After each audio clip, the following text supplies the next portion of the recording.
嗨，大家好，我是镜子。新年系列的第2只小兔就做一只元宝小兔吧。先做头部，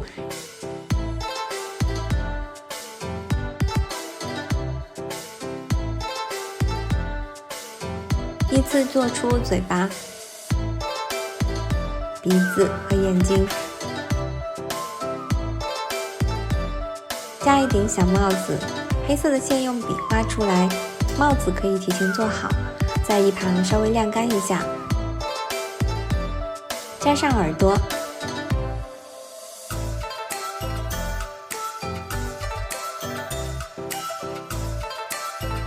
接下来做身体，连接头部，把衣服的细节再完善一下。我们来做一个金元宝，元宝可以直接用黄色，也可以用金色的树脂粘土制作，但是金色的树脂粘土做出来会比较重，我后期是用金色的颜料刷了一下，再放在一旁晾干。再把腿部和下半身塑形，连接上身的衣服。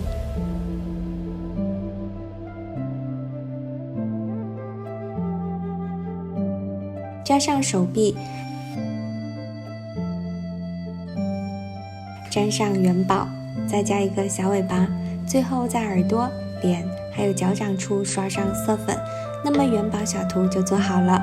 祝大家新的一年开开心心，财源滚滚，别忘了给我点个赞，加个关注哦，谢谢大家。